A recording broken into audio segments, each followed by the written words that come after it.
नमस्कार साथियों, मैं हूं केशव गौतम और आप देख रहे हैं यूपी राजधानी न्यूज़। आज मैं मौजूद हूं उत्तर प्रदेश के जनपद बाराबंकी के इस तहसील फतेहपुर अंतर्गत ग्राम दौलतपुर। यहां पर आज हमने देखा बौद्ध भिक्षुओं का समागम है और एक बैनर लगा है जिस पे लिखा पुष्पांजलि एवं गोष्ठी कार्यक्रम। आइए हम जानकारी लेते हैं कि ये पुष्पांजलि कार्यक्रम है ये किस प्रकार का है और बौद्ध भिक्षुओं के माध्यम से जो कार्यक्रम हो रहा है एक ये क्या संदेश देना चाहते हैं। तो सर सबसे पहले चाहेंगे आप अपना परिचय दे दें। जी मेरा नाम देशराज गौतम है।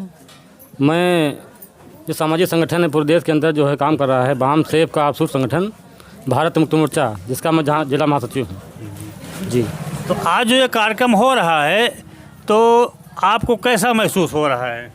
ये कार्यक्रम जो है ये पुष्पांजलि एवं विचार गोष्ठी, ये कार्यक्रम हमारे गांव में भाई हमारे बड़े भाई आदरणीय राजेश कुमार गौतम जी ने किया है। वो बहुत सराहनीय है, बहुत सुंदर कार्यक्रम है। ऐसे कार्यक्रम हमको करने चाहिए। ये कार्यक्रम हम लोग क्यों करने चाहिए जो है इसके पीछे बहुत बड़ा इतिहास है, क्योंकि इसके पहले जो हमारे लोग जो दसवां तिरही कार्यक्रम करते थे, जो है दसवां तिरही करना यह जो है ये बहुत ही जो है घातक षड्यंत्र हमारे पीछे था। कह लीजिए सती प्रथा है ना, ये सती प्रथा का रूप था जो हमारे जो है बहुत साल पहले जो है हमारे लोग जब एक आदमी जब ख़त्म हो जाता था दूसरे को साथ में जलना पड़ता था जो है, तो वही परंपरा हमारे बीच में भी मौजूद हुआ करती थी जो है। तो मृत्यु भोज कबीरदास ने कहा जो है कि जिंदा बाप कोई न पूजे, मरे बाप पुजवाया, और मुट्ठी भर चावल लेके कौवे को बाप बनाया। ऐसे हमारे कबीर ने जो है हज़ारों साल पहले ये बात कही थी जो है कि जब हमारे पिताजी जब ख़त्म हो जाते थे तो हम लोग क्या करते थे, जिंदे में उनका नाम ले लेते थे, जिंदे मान सम्मान नहीं करते थे, है ना। तो बाद में मरने के उपरांत जो है उनको हम खाना बना के, लोमड़िया बना के, फुलौरी बना करके, तमाम प्रकार का जो है भोज बना करके जो है हम लोग जो है उनके कब्र पर रखते थे। और एक पतरी जो है बना करके हम डांडवारे पर रखते थे। हमारे लोग रखते हैं, आज भी रखते हैं कुछ लोग जो है, कि ताकि जो कौवा आया है तो कौवा खाता था तो उसको हम बाप कहते थे, ये हमारा बाप आया है। तो इस ऐसी घटिया परंपरा से हमें दूर रहना चाहिए। हमारे महापुरुषों के दी हुई व्यवस्था है, तथागत बुद्धा के दी हुई व्यवस्था है, उस पर अमल करने की ज़रूरत है। और ऐसे कार्यक्रम अगर देश में होते रहेंगे तो बहुत बड़ा परिवर्तन आएगा। ऐसे परिवर्तन की ज़रूरत है। तो आज इस कार्यक्रम के साथ साथ एक और पुनीत कार्यक्रम हो रहा है जो कि लोगों को जीवन दान देने का काम करता है। ये मेडिसिन विभाग संबंधित है और इस जो मेडिसिन स्टोर का जो कार्यक्रम देखने आए हैं उन्हीं से आज के इस कार्यक्रम की जानकारी लेते हैं कि आप तरफ से इसमें क्या है। तो हम सबसे पहले आपका नाम जानना चाहेंगे। नाम Surendra Kumar, father name Rajesh Kumar, mother name Vidyawati, ग्राम दौलतपुर, पोस्ट हजरतपुर, तहसील फतेहपुर, डिस्ट्रिक्ट बाराबंकी। तो आप जो बैनर लगा हुआ है, इस बैनर के माध्यम से समाज को क्या संदेश देना चाहते हैं और क्या क्या आपके कार्यक्रम हैं? हमारा यह संदेश है, ये हमारा आरवी मेडिकल स्टोर है जो हमारे भारत में विदेश तक की जो दवाइयाँ आपको उपलब्ध नहीं हो रही हैं वो हम दवाइयाँ उपलब्ध करेंगे। इसके डायरेक्टर राजेश कुमार गौतम जो हमारे फादर हैं। जैसे कैंसर की दवा हुई, लोगों को 50,000 की पड़ती है, आयुष्मान की ज़रूरत पड़ती है, हम उनको 50% में दिलाने के लिए उपलब्ध करेंगे। अगर होम डिलीवरी है, घर पर भी है, कहीं भी आप ऑल इंडिया में कहीं भी मंगा सकते हो। कोई भी दवाई, जर्निक, पेटेंट, मोनोपोली। पेटेंट में हमारा 8% डिस्काउंट है जो हमें गवर्नमेंट दे रही है। जीएसटी अगर आप बिल नहीं ले रहे हैं तो उसका हम 8% डिस्काउंट आपको देंगे। हमें कुछ नहीं लेना है। हम सिर्फ इस देश में ये करना चाह रहे हैं कि जो गरीब लोग हैं, वैसे तो सब लोग बोलते हैं कि हम गरीब को दान करते हैं, गरीब को कोई दान नहीं करता है। मेडिसन में जितनी मार्जिन है किसी को नहीं पता है। 3 प्रकार की दवाइयाँ होती हैं, जर्निक, पेटेंट, मोनोपोली। ऐसा नहीं है कि मैनकाइंड दवाइयाँ कुछ ऐसी हैं कि जर्निक हैं, लोग सोचते हैं कि ब्रांडेड है दवा, पर वो ब्रांडेड नहीं है। हम 12 साल एक्सपीरियंस हैं। Doctor Vivek Saxena and doctor Shobha Saxena, doctor Akanksha Saxena, doctor Mahesh Saxena, ये फरुखाबाद में रहते हैं। ये सरकारी डॉक्टर हैं। इन्होंने हमें सिखाया है। जो हमारे डॉक्टर 12 साल पीडियाट्रिक हैं, गायना है, हमने सारा काम सीखा है, कोई काम हमसे बाकी नहीं। हमने कौशल विकास से GDA किया है, BA ग्रेजुएशन किया है, D फार्मा किया है, BSc की तैयारी है। पर हमारा ये उपलक्ष्य है कि हमारे भारत में लोग अधिक से अधिक दवाइयों के पीछे परेशान हैं। जैसे कैंसर हुआ, स्किन रोग हुआ, डॉक्टर के पास जाते हैं 500 रुपये OPD फीस देते हैं, लोग बोलते हैं कि आपको ये दिक्कत हो गई है। पर उस उपलक्ष्य में हम दवाइयों को 15% से 20% में दिलाने की कोशिश करेंगे। अगर आप जर्निक बिल्कुल जर्निक ले रहे हैं तो 15% में आपको देने के लिए हम। आपका जो मेडिसिन नेटवर्क है वो भारतवर्ष के कितने प्रदेशों में फैला हुआ है? अभी तो 2 जिलों में फैला पाया हूँ। सर, सबसे पहले हम चाहेंगे कि आप अपना परिचय दे दें। उसके बाद हम ये जानना चाहेंगे कि आज जो बौद्ध रीति रिवाज से कार्यक्रम हो रहा है, इससे समाज के ऊपर क्या फ़र्क पड़ेगा और संदेश में समाज में क्या संदेश जाएगा? मेरा नाम हरिनंदन सिंह एडवोकेट है। मैं जिला प्रभारी भीम आर्मी भारत एकता मिशन और जिला अध्यक्ष the Buddhist society of India जनपद बाराबंकी हूँ। जो आपने दूसरा सवाल पूछा कि जो आज कार्यक्रम हो रहा है इसका समाज में क्या संदेश जाएगा और इसका क्या उद्देश्य है। चूँकि जब किसी भी परिवार का सदस्य हम सब के बीच से समय असमय बिछुड़ता है, उसको लेकर अपार दुख होता है और उस दुख को कम करने के लिए हम अपने महापुरुषों को याद करते हैं, स्मरण करते हैं।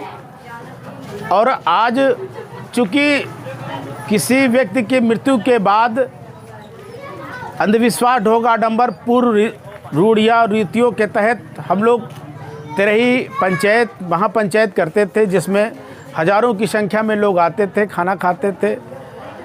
वृद्ध लोगों के तेरही पंचायत में तो यहाँ तक नौटंकी होती थी, आतिशबाजी होती थी।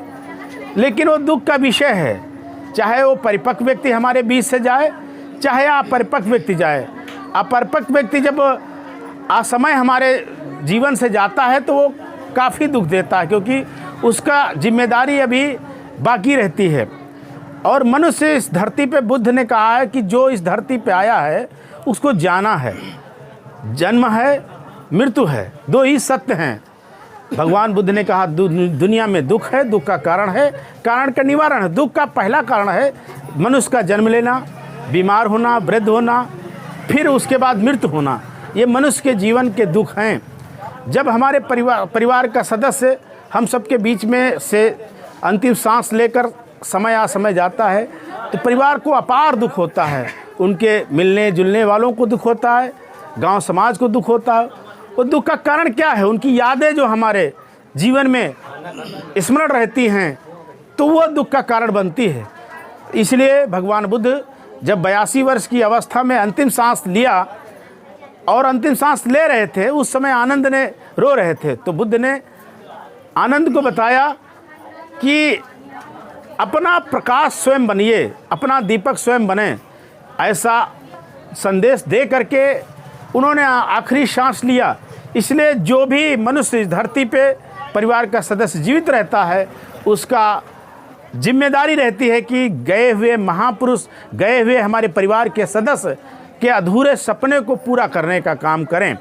इसलिए हम अपने सम्मान पूर्वक उस मनुष्य जो हमारे परिवार का सदस्य होता है, आदर पूर्वक उस पुष्पांजलि अर्पित करते हुए याद करते हैं, उनके अधूरे कामों को याद करते हैं और वो कामों को पूरा करने का संकल्प लेते हैं।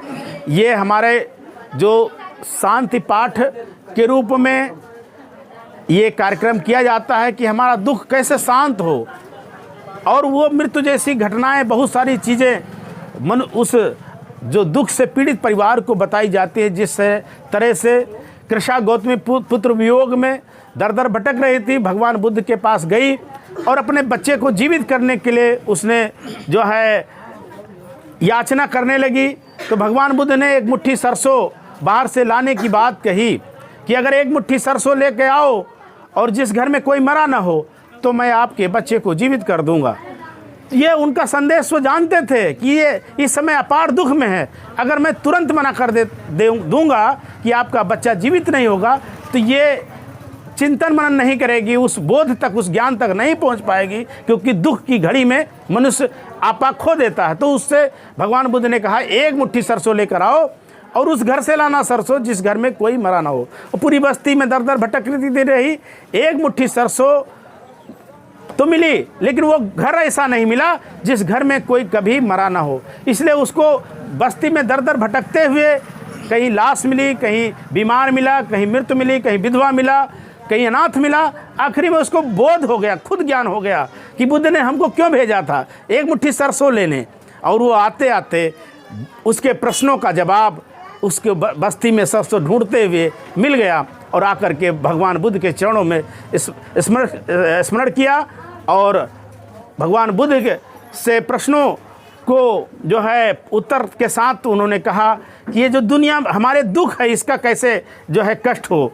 तो उन्होंने कहा जो पुरानी यादें आपको याद आ रही हैं वो भूत है, वर्तमान के साथ जिए और भविष्य की रणनीति तय करें, धीरे धीरे करके वो दुख कम हो जाएगा। यही संदेश बुद्ध ने दिया है। इसी संदेश को लेकर के जो बौद्ध भिक्षुगण आते हैं, परिवार के मिलने रिश्तेदार नातेदार आते हैं, वो उसको संवेदना व्यक्त करने आते हैं और आगे का जीवन कैसे सफल हो और हमारे खोए हुए मृत्यु व्यक्ति जो हमारे बीच से गया है उसके सपने कैसे साकार हों, इसके लिए संकल्पित होने के लिए ऐसे कार्यक्रम होते हैं।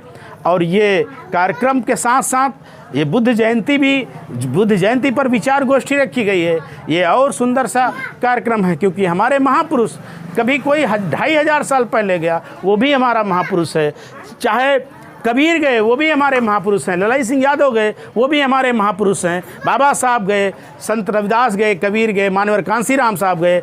और वर्तमान परिवेश में विद्यावती हमारे परिवार की सदस्य हम सब के बीच में गई। ये सारे महापुरुषों को हम याद करते हैं, स्मरण करते हैं और उनका सपना पूरा करने के लिए हम संकल्पित होते हैं। बहुत बहुत धन्यवाद।